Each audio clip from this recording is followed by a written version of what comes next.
Hi guys. പുതിയൊരു വീഡിയോയിലേക്ക് എല്ലാവർക്കും വീണ്ടും സ്വാഗതം. ഇന്നത്തെ നമ്മുടെ ഈ വീഡിയോയിൽ ചെയ്യാനായിട്ട് പോകുന്നത് എന്നെ സപ്പോർട്ട് ചെയ്ത് എൻ്റെ കൂടെ നിൽക്കുന്ന എൻ്റെ ഫാമിലി, ഫ്രണ്ട്സ്, സബ്സ്ക്രൈബേഴ്സ് നിങ്ങളെല്ലാവരോടും ഒരു നന്ദി പറയുക എന്നുള്ളതാണ് ഇന്നത്തെ ഒരു വീഡിയോയുടെ ഉദ്ദേശം. അതിന് റീസൺ വേറെ ഒന്നുമല്ല, ഞാൻ ഓരോരോ കണ്ടന്റുകൾ പോസ്റ്റ് ചെയ്യണ സമയത്ത് എനിക്ക് സജഷൻസ് പറയും. എടാ, നീ വേറെ പുതിയ കണ്ടന്റ് ഈ രീതിയിൽ ചെയ്യണം, അങ്ങനെ ചെയ്യണം, ഇങ്ങനെ ചെയ്യണം എന്ന് പറയുന്നവരുണ്ട്. അതോടൊപ്പം തന്നെ ചില ഫ്രണ്ട്സ് എന്നോട് പറഞ്ഞിട്ടുണ്ട്, എടാ നീ റിവ്യൂ ചെയ്യുക, അണ്ടർ റേറ്റഡ് ആയിട്ടുള്ള കുറേയധികം മൂവീസിന്റെ എക്സ്പ്ലനേഷൻസ് കാര്യങ്ങൾ പറയാം, ഇതൊക്കെ ബെറ്റർ ആയിരിക്കും, ഇങ്ങനെയൊക്കെ ചെയ്ത് കഴിഞ്ഞ് കഴിഞ്ഞാൽ ഗ്രോത്ത് ഉണ്ടാവും, അതേപോലെ തന്നെ സബ്സ്ക്രൈബേഴ്സ് കൂടും, ഇല്ലെങ്കിൽ ആൾക്കാരിലേക്ക് ഇൻട്രസ്റ്റ് ക്രിയേറ്റ് ചെയ്യാനായിട്ട് സാധിക്കും എന്നൊക്കെ പറഞ്ഞിട്ടുണ്ടായിരുന്നു. അങ്ങനെ എന്നെ സപ്പോർട്ട് ചെയ്തവരുണ്ട്. അതോടൊപ്പം തന്നെ ഞാൻ ഇടുന്ന വീഡിയോസ് കണ്ടിട്ട് എന്നെ ട്രോൾ ചെയ്യുന്നവരുണ്ട്. ട്രോൾ ചെയ്യുന്ന പറഞ്ഞാൽ ട്രോൾ മീഡിയ ആൾക്കാരൊന്നും അല്ല, എൻ്റെ ഫ്രണ്ട്സ് തന്നെയാണ്.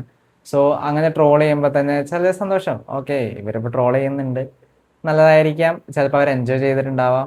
എനിവേ, അങ്ങനെ ഒരു ട്രോൾഡ് രീതിയിലാണ് എന്നെ സപ്പോർട്ട് ചെയ്യുന്നവരുണ്ട്.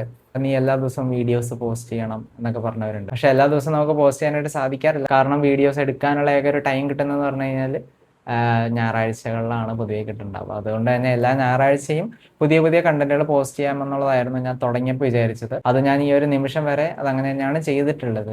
അവരെല്ലാ ഞായറാഴ്ചയും തന്നെ വീഡിയോസ് പോസ്റ്റ് ചെയ്യാം എന്നുള്ളത് തന്നെയാണ്. അതിപ്പോൾ ഈ ഒരു ടൈം വരെ ഞാനത് മുടങ്ങാണ്ട് ചെയ്യുന്നുണ്ട്. പിന്നെ അതോടൊപ്പം തന്നെ എടുത്തു പറയേണ്ട ഒരു കാര്യമാണ്, എന്നെ കണ്ട് പ്രചോദനമാകുന്നവർ, അതായത് വേറെ ഒന്നുമല്ല, എൻ്റെ ഫ്രണ്ട്സിൽ 2-3 പേര് വളരെ പെട്ടെന്ന് ചെയ്ത ഒരാളേ ഉള്ളൂ.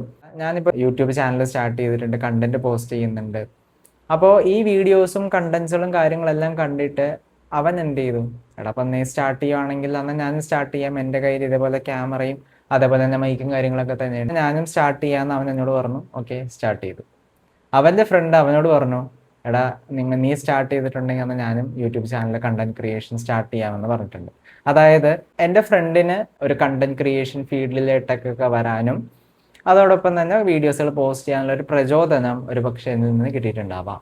അവൻ്റെ ഫ്രണ്ടിന് എന്ത് ചെയ്തിട്ടുണ്ട്, അവനിൽ നിന്നും ഈ ഒരു പ്രചോദനം കിട്ടിയിട്ടുണ്ടാവും. അപ്പം നമ്മൾ ഇതിന് നോർമലി പറയുന്ന പേരാണ് റിപ്പിൾ എഫക്റ്റ് എന്നാണ് പറയുക. ഇപ്പം ഞാൻ യൂട്യൂബിലെ വീഡിയോസും കാര്യങ്ങളെല്ലാം തന്നെ പോസ്റ്റ് ചെയ്യുന്നുണ്ട്.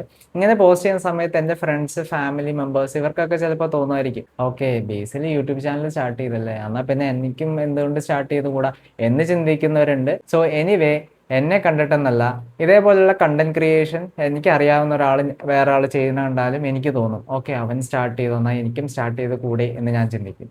അത് തന്നെയാണ് അവിടെ സംഭവിച്ചത്. ഞാൻ സ്റ്റാർട്ട് ചെയ്തു, എൻ്റെ ഫ്രണ്ട് സ്റ്റാർട്ട് ചെയ്തു, അവൻ്റെ ഫ്രണ്ട് സ്റ്റാർട്ട് ചെയ്യും, ഇനി അവൻ്റെ ഫ്രണ്ട് സ്റ്റാർട്ട് ചെയ്യും, അത് അങ്ങനെ അങ്ങനെ അങ്ങനെ പോകും. ഇതിനെയാണ് നമ്മൾ നോർമലി എന്ന് പറയുന്നത് റിപ്പിൾ എഫക്റ്റ് എന്ന് പറയുന്നത്. അതെല്ലാവരിലേക്കും തന്നെ എത്തട്ടെ എന്ന് പറയാനാണ് മെയിൻലി ഞാൻ ഇന്ന് ഈ ഒരു വീഡിയോ ചെയ്തത്.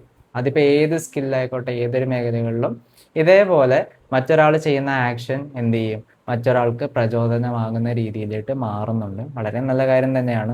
അതൊരിക്കലും കോപ്പി ആണെന്നോ, അവനെ കണ്ട് ചെയ്തെന്നോ, ഇവനെ കണ്ട് ചെയ്തെന്നോ എന്നൊന്നും പറയേണ്ടതില്ല. അത് സെൽഫായിട്ട് റിയലൈസ് ചെയ്ത് അവരായിട്ട് ചെയ്യുന്നതാണ്. അവരെ സപ്പോർട്ട് ചെയ്തില്ലെങ്കിലും അവർ ചെയ്യുന്ന കാര്യങ്ങളെ ഒരിക്കലും നമ്മളെ നെഗറ്റീവ് പറയുന്ന കാര്യങ്ങളൊന്നും പോകാണ്ടിരിക്കുന്നതായിരിക്കും ഏറ്റവും ബെറ്റർ എന്ന് പറയുന്നത്. അവരവരുടെ പണി നോക്കി, ഈ റിപ്പിൾ എഫക്റ്റ് ആയിക്കോട്ടെ, അല്ലാണ്ട് പുതിയതായിട്ട് സ്റ്റാർട്ട് ചെയ്യുന്നവരായിക്കോട്ടെ, എന്തോ ആയിക്കോട്ടെ, അവരവരെ വഴിക്ക് അങ്ങ് വിടുക.